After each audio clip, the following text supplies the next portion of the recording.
Ya estamos de regreso aquí en Ángulos y como les decíamos antes de la pausa, vamos a platicar con el líder de los sindicatos al servicio del gobierno estatal y los municipios, Cuauhtémoc Peña, quien está muy al pendiente de lo que se está haciendo en pensiones del Estado con el dinero de los trabajadores en dos proyectos muy específicos que siguen vivitos y coleando. Uno que se llama Chalacatepec, el nuevo Cancún, también conocido de esa forma, y las villas panamericanas. Ambos en este momento, uno Elefante Blanco y el otro pues un proyecto muy cuestionado que en su momento se daba por muerto, pero que sin embargo ha revivido. Bienvenido, Cuauhtémoc, ¿cómo está? Gracias, buenas noches, gracias por invitarme a tu programa. Al contrario, muchas gracias por acompañarnos. Y nos acompaña también Jesús Estrada, como cada lunes. Bienvenido, Jesús. ¿Qué tal, Ricardo, Jorge, Cuauhtémoc? Gracias. Buenas noches. Y Jorge Rocha, como cada lunes también. Ricardo, Jesús, Cuauhtémoc, buenas noches. Muy buenas noches. La semana pasada, aquí en Ángulos, estuvimos replicando parte del reportaje que fue a hacer a Chalacatepec Carlos Martínez Macías, nuestro director de información de aquí del Sistema Universitario de Radio y Televisión, en donde se daba cuenta que el proyecto seguía vivo, pero que había muchas inconsistencias, desde jurídicas, porque la propiedad de la tierra que se decía que tenía esta empresa que se llama Razalán no era necesariamente así, porque lo que en realidad estaba en lo que supuestamente compraron, de acuerdo con la Secretaría de Reforma Agraria, era una laguna, y pues en una laguna no se puede construir un hotel muy grande. Total de que estuvimos revisando varios ángulos y uno de los que saltaban a la vista era el costo de lo que había pagado Razalán por esos terrenos, que casualmente coincidía con lo que le había dado el gobierno del Estado como una parte de estas acciones. ¿Por qué nos platica un poco acerca de ello? A mí me gustaría nada más que pudiéramos tener como que el marco del asunto. Primero es la ley de pensiones del Estado la que modificaron, y hay un personaje relevante en este asunto que es Francisco Ayllón, que era el secretario particular de Guadalupe Madera.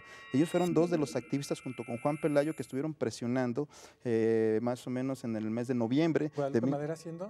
Dirigente de la sección 47 del CENTE, por supuesto. Los dos personajes presionaron en contubernio, me imagino yo, con Emilio González para que se modificara la ley. La ley la modifican, si no mal recuerdo, el 27 de noviembre del 2009, y para el 10 de diciembre de ese mismo año sale el dinero entonces de los fondos de los trabajadores. La ley, desde nuestro punto de vista, fue modificada precisamente para permitir este tipo de inversiones.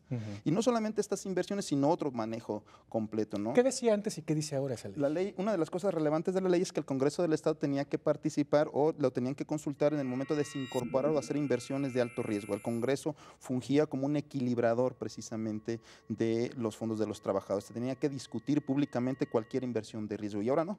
Ahora el poder absoluto y supremo lo toma el presidente del Consejo de Administración, que incluso la ley dice que el Consejo en pleno puede darle la facultad al presidente del Consejo para hacer cualquier tipo de operaciones. ¿Que en este momento es? Bueno, uno es Chalacatepec, otras son las villas panamericanas. No, pero el presidente del Consejo, Francisco Ayllón, precisamente. Este personaje vuelve a aparecer, es decir, primero empieza como el asesor de Guadalupe Madera, modifican la ley, y luego entra como consejero del Jorge Aristóteles en el Ayuntamiento de Guadalajara y sigue cuidando este tipo de asuntos. Y luego ya ahora, como presidente del Consejo de Administración de Pensiones del Estado, bueno, pues continúa con esta actitud desde nuestro punto de vista que va en perjuicio de los trabajadores.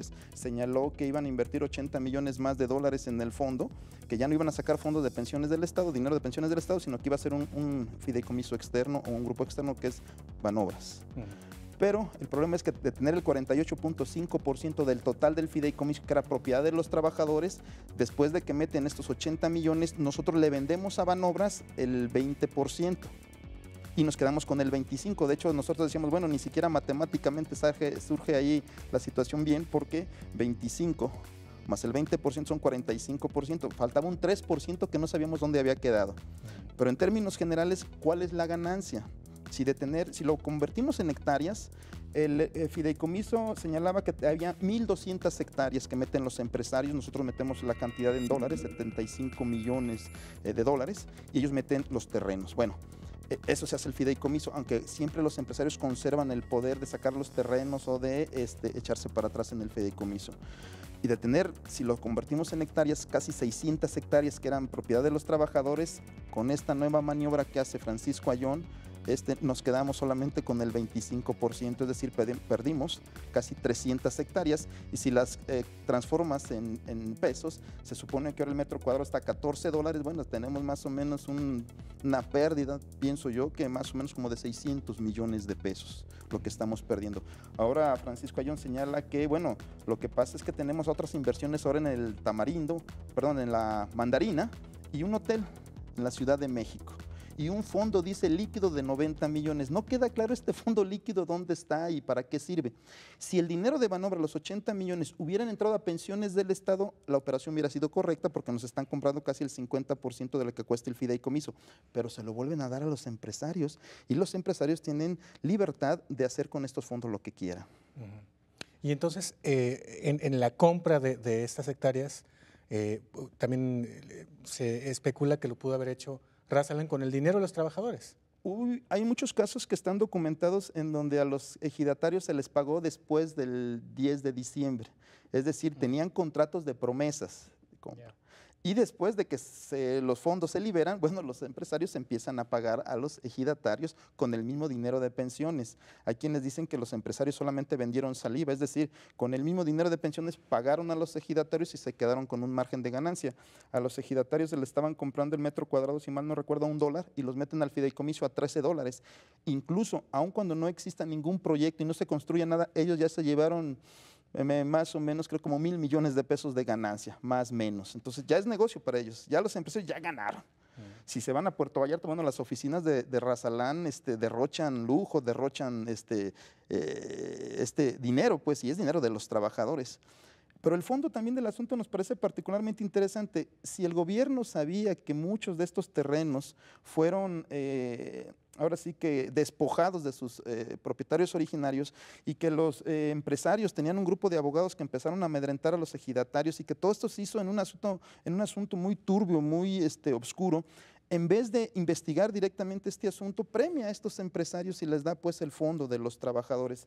El fideicomiso es una obra de ingeniería jurídica para que los trabajadores no se puedan defender, ¿no? Si lo vas analizando cláusula por cláusula, te das cuenta que lo hicieron precisamente para que los empresarios tuvieran todas las de ganar.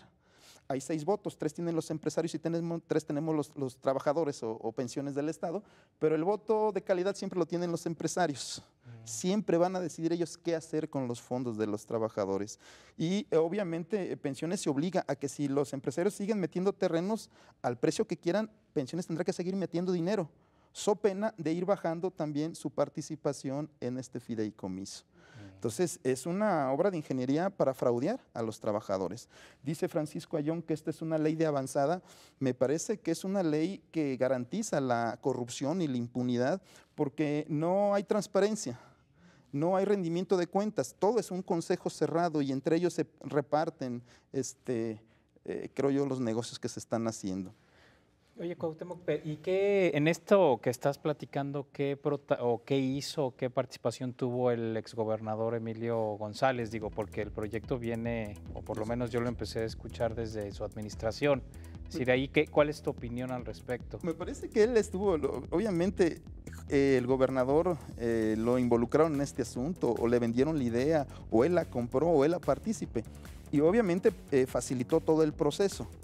Pero aquí lo que a nosotros nos parece relevante es este personaje que estuvo cuando se modificó la ley, estuvo cuando fue consejero del Ayuntamiento de Guadalajara y ahora como presidente del fideicomiso. Emilio González, evidentemente, en este afán de hacer este negocio, obviamente estuvo apuntalando y financiando ¿a quién? Al otro dirigente sindical que era Juan Pelayo Ruelas. Lo estuvo financiando.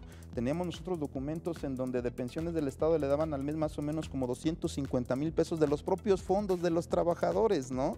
Es decir, nuestros fondos sirven para hacer grandes negocios para un pequeño grupo de empresarios. Sirve para que del mismo dinero corrompan y apuntalen a estas dirigencias charras. Revisando la nueva ley, no hay ningún artículo que sustente o que faculte al Consejo a repartir dinero para hacer fiestas. De hecho, la última fiesta del servidor público que hicieron el 27 de septiembre, que derrocharon dinero y que incluso rifaron una casa, tenemos datos de que el 13 de septiembre les dieron a cada uno de los dirigentes de 700 a 800 mil pesos del fondo de pensiones del Estado.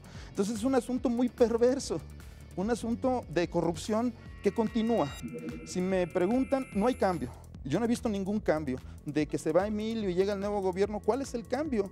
No hay ningún cambio, sigue siendo el mismo manejo oscuro, el mismo manejo sin rendir cuentas.